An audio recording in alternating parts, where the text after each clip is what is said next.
and welcome to Catholic Current, where we discuss our faith and events affecting the Church in the United States. From Washington, D.C., I'm Mara Moser. On Ash Wednesday every year, we take up a collection for the Church in Central and Eastern Europe. Here with us today is Jenny Healy, director of the collection, and our very special guest, Bishop Andriy Khimyak of the Archeparchy of Kyiv. Thank you very much, Bishop Khimyak, for joining us here on Catholic Current. And welcome to you, Jenny, as well. So glad to have you both here in the studio with us. You know, it's almost unimaginable for us to think of daily life in the shadow of this terrible war in Ukraine. For our brothers and sisters in Kyiv and in all across Ukraine, how has daily parish life changed since the war kind of shattered normal daily life? I would say that in Ukraine we have two different lives. First life, it's life before 24th of February 2022. And the second life started on this day of big war in Ukraine. And Ukraine changed from that time. We have in Ukraine more than 16 millions of people had moved from their houses. Some of them abroad, and some lived in other part of Ukraine, central part of Ukraine, or west of Ukraine. And it means that also the face of our parishes also changes. We have some parishes where there are no more these people that were before war, but we received new people. Many people in Ukraine opened for themselves our church, because our church was very active in not just pastoral life, but also in social help to people with these first things of needs, just food, water, and some protection, because many people spent first months of war in the basement of churches. And it was a place where people learned how to pray. And we say in Ukraine that during war, there are no people that don't believe, because we see that people started to pray, especially in moment of hard, like missile attack. And how we live now, actually after already 2 years of war, because in a couple of days we will celebrate, we will have the second anniversary of this big war in Ukraine. And we try to still alive. We try to do something. We try to fight. We try to pray. And in this moment, in our many parishes, we have our normal life, like spiritual life. We have liturgies. We have some other liturgy services. But sometimes happens that during this prayers or liturgy, it could be alarm, because it possibility of missile attack for Ukraine. And some priests make announcement that it's dangerous. People, you could go to the shelters to spend this time there. But mostly priests not leaving the liturgies, but till to the end. Some people just stopped afraid this alarm, because they hope that not happened to us this time. We try to live in this way, a little bit strange and really dangerous for people, because after, for example, if you hear this alarm one night, you go to the shelter, you don't sleep for 2-3 hours during night. If you go to the shelter second night, third night, and you need to go to work during day, children need to go to school. It means that after 3 or 4 days, you became crazy. Mm-hmm. And people start believe and pray, God, maybe my house will be safety during this night, and I need to sleep, because tomorrow I need to go to work. And for example, like 2 nights actually ago, in Kyiv suffered more than 4 people were killed, and more than couple, decades of people injured. And because these people just sleep during this alarm. Yeah, so you're describing a Yeah. situation where people have become used to Yeah. hearing the alarms and they Yeah. need to continue on with their daily life. Yeah. What I do when I hear alarm, or I just hear also like our like system of protection work, thanks to God, make a cross and continue to sleeping. on. Yeah. I hope that many people do the same. So they have to do what they need to do to survive Yeah. and continue with their lives the best But they first months is actually of war. Our churches was really places of real prayer, and so many people, even that they didn't believe before, came to our churches, not just to hide, but also to pray and to open God for themselves. This is very important because we, for example, I just, when we had our meeting, church meeting in Wrocław 2 weeks ago, I met one Ukrainian woman from Kharkiv. He told me her story of life. After starting of war, she escaped from Kharkiv, it's east of Ukraine, to the west of Ukraine, and spent more than half year in one family, just didn't know before, and said, oh, this family was very religious. Before I came to church, she was an Orthodox woman, and she said, I just came to church for Easter and Christmas and so on. But here people go to church every Sunday, and I started to go with them every Sunday to the church. And I said, and what now? How when you return to your home city? And he said, no, now I'm going to the church more than I did before, but not every Sunday. But people trying to learn how to pray, and it's very important because during Soviet time, during communist time, people couldn't go to church, couldn't believe, and it was forbidden. And this history we take till now because people not was educated how to pray. They didn't have like in Catholic school or some like catechism program, so on. They didn't know how to live in religious life. Wow.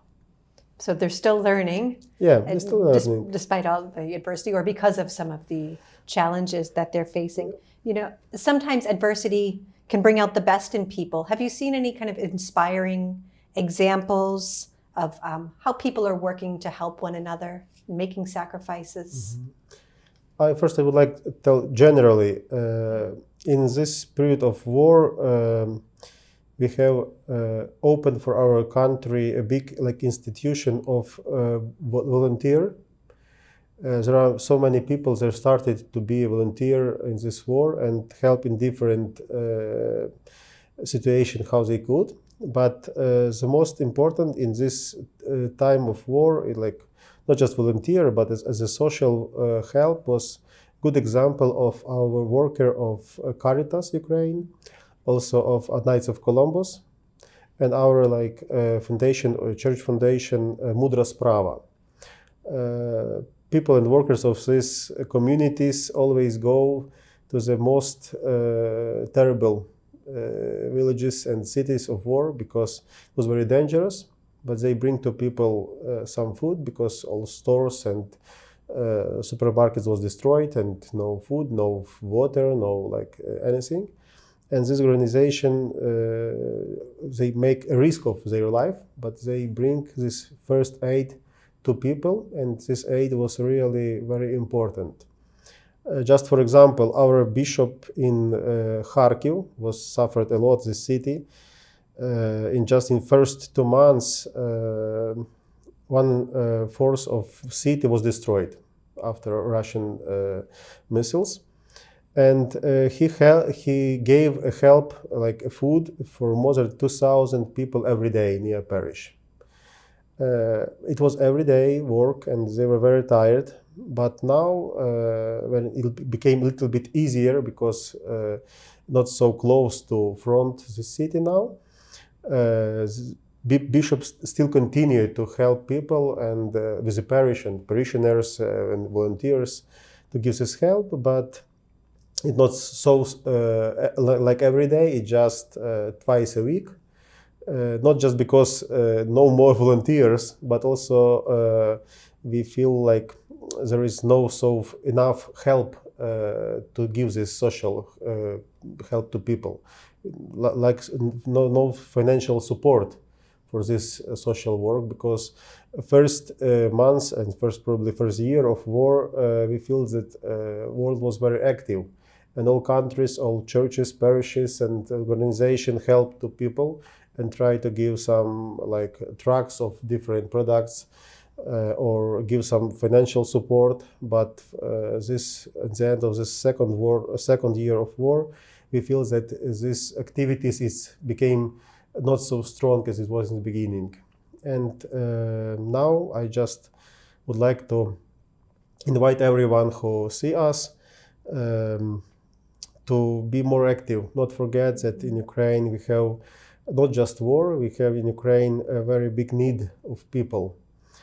Some organization make some statistics that in the 2024, more than 17 millions of Ukrainians, it's like 1/3 of population, will need some special support, because if, for example, if some families had some like special collected money before, they already spent this money during these 2 years of war. Many people lost their work job and they don't have like money, salaries, and they just need to receive this help. Mm-hmm. And we invite everyone not forget about us and support Ukraine in different way. First is actually it's like a spiritual way, it's prayers, mm-hmm. but also we need like material support and also military support for Ukraine.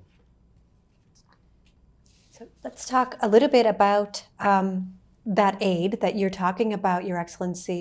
You know, you don't want people in the United States to forget about the people in Ukraine and the war that is ongoing there. Given that we are one body in Christ, how can we in the United States support our brothers and sisters in Ukraine? Do you have any other examples of spiritual or material support that is making a difference in Ukraine? Yeah, actually, first I would like to really thank many Americans for help that we already received. Here in the United States, we have a foundation of our metropolis, Philadelphia metropolis, and this fund helped Ukraine more than 7 or 8 millions of dollars, and it was goes through our Archeparchies and parishes directly to people, and it was very useful. And we understand that it's not just money of our Ukrainian people in the United States, it's money from different people that know about this foundation and gave support, financial support, and we are really very grateful for that. But as I said, war not finished, not stopped, and we cannot now speak about like the end of war, because we feel that war not in the end. We hope that will be finished today or tomorrow, but because it's too many people suffered and die, and it's very dangerous also for our families, because many families it's like separated because women and children go abroad, and men couldn't go abroad because they need to defend their country. But in this moment, we understand that this war is not just war of like armies, of military, but it's also spiritual war. Because as we see in this moment that it's too many lies in the world. It's so many disinformation, and probably first thing that when we ask and we need, it should be truth about war in Ukraine. No manipulation about war in Ukraine. We understand, for example, just after my visit to Brazil, our bishop said that it's very strong company, like pro-Russian company, information company against Ukraine.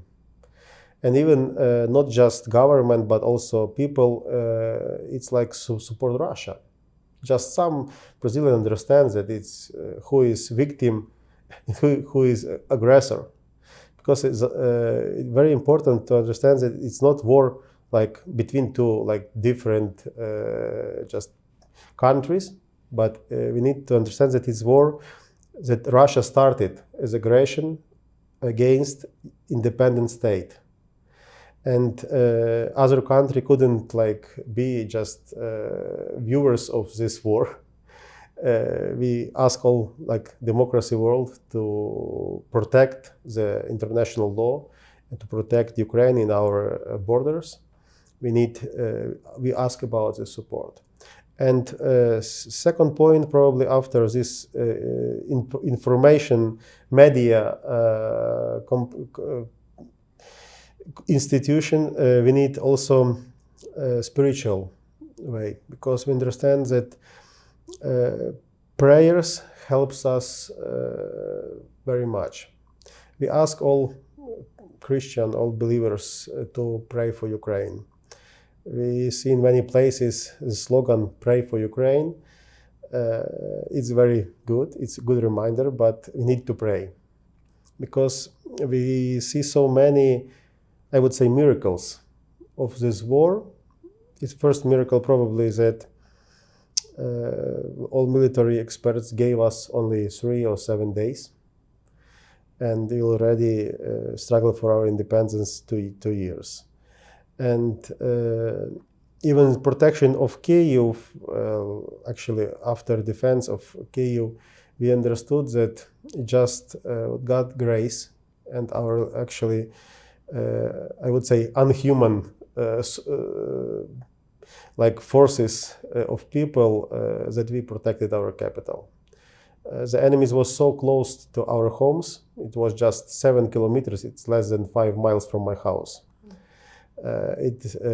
Some of them even entered to Kyiv, but God's grace and thanks to God that actually Kyiv is standing. It means that we need in the world, first it's like our support in media, also in spiritual way, and also we need, as I already said, we need some social support and material support of our people, especially poor people that lost their houses, they lost their jobs, they lost place to stay, and if they in age at 70 or 60 years old, they couldn't start their life just from white paper, just in new way. They need really help. And probably the last one also, because it's war, we also need this military support. And we actually every day looking for your Congress and expecting about this, how your congressman will vote for this help for Ukraine. And we also pray that God will provide us, because we need help in different way. At this point, I want to turn to you, Jenny. You are the director for the collection for the church in Central and Eastern Europe. Could you talk a little bit about how that work is supporting Ukrainian Catholics? Yes, gladly. And Bishop Andriy, you explained so well the purpose of our collection to help Ukraine following the devastation of communism. So for so many years, when the Ukrainian Greek Catholic Church was entirely abolished, the Roman Catholic Church was severely oppressed. It was so many churches were destroyed, but also the way of how to live as a Christian was destroyed. And so that's what the work of this office at the USCCB has been doing for the last 30 years. Mm-hmm. And so that meant that we were in close contact with the bishops and church organization when the war broke out in February 2022. And so we were able to continue what we had been doing, but at a more rapid rate, and then add to what we were doing, because the bishops and the priests were giving the humanitarian aid directly. So as you mentioned, a bishop in Kharkiv, 2 bishops, one Ukrainian Catholic and one Roman Catholic, they became the centers of the hubs of humanitarian aid. And so we were able to quickly send support to assist with that. And as the Lord provided, my predecessor in this position became the director of Caritas Ukraine. And so we've been in close contact with Caritas Ukraine, also supporting with material support. And then this year, supporting a program to give spiritual formation to all of the volunteers. As you mentioned, so many volunteers have come forward to do something in the face of the chaos and destruction. And they come with that natural human instinct and goodwill to help. And so now Caritas Ukraine is preparing spiritual formation for them so that they can have a deeper understanding of what charity is, what it means, to more fully integrate the work. I hope that answered your question. It does. I just want to add a couple of words. We really feel this help from American Bishops' Conference, and we already made some projects together, and it's very especially it's for children of this territory, just very close to war and this line of fire, and these children spent their some in summertime in some camps, some religious camps, and it was time of some relax for them, and they return home very different, because when you every day hearing the bombing is very different when you could sleep calm some hours. And other project was very important. It's a project with teachers, because no one teacher know before how to be with children during war. Right. It's actually experience that we didn't had for many years, because just Second World War, but it's time very long. But now this teacher had a very nice experience how to be with these children at the time. It's very important. And some other projects, but just these two I would remind.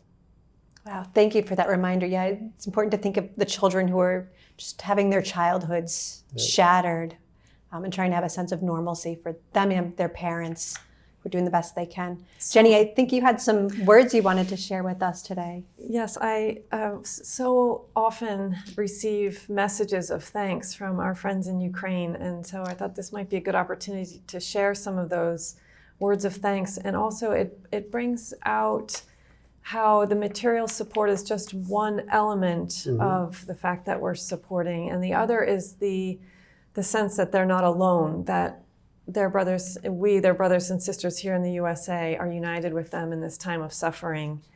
So one excerpt is from a priest, Father Gregos, who's in a parish in Rivne in the Diocese of Lutsk. And he said, "We want to thank you, the U.S. Conference of Catholic Bishops, for support and for the opportunity to experience when fear changes into hope. We experience the events of the war, but it is a huge gift for us to be united in the Church with God, peers, and in families. This helps us to believe in love and goodness, which death cannot defeat." That was a thank you we received for, as you mentioned, the children's camps, where the children from that were displaced could spend some weeks in the summer relaxing and changing their fear into hope. Another one is from the bishop of the Eparchy of Kamyanets-Podilsky. He wrote, "Your support provided 360 internally displaced persons with hot meals. Together, we created a common table that served more than food. Your kindness gave them a sense of security, love, and belonging. You touched hearts with psychological support, healing hidden scars. Thank you for everything you do." So I was really touched by these words of thanks, and I wanted to share those. Yeah, thank you for sharing that. It really brings it home. It's such a powerful reminder that when people are putting their money in the donation basket, on Ash Wednesday, they may not be thinking about all the people that they're serving, but it really does go around the world and change lives and bring hope. For us, it's really very important that we are not alone. If you really suffer, but you suffer not alone, it's very important. Just one example, there are so many people come to Ukraine, really, bishops and lay people, priests, and just one point, in this last summer, a group of 3 bishops from Australia came to Ukraine, and we visited the cemetery. On this cemetery was a tomb of one of our soldiers that died, was killed during protection of Irpin, very famous city near Kyiv. And his mother was right near and praying, and we came to her and started to say a couple words and to pray together. And after that, she said, I am very grateful that you come here, that we are not alone. And this bishop was very surprised. They not speaking about her son or something else. For her, important that she is not alone. It means that even in this time, we understand that not all people could come to Ukraine to be with us, not to be alone.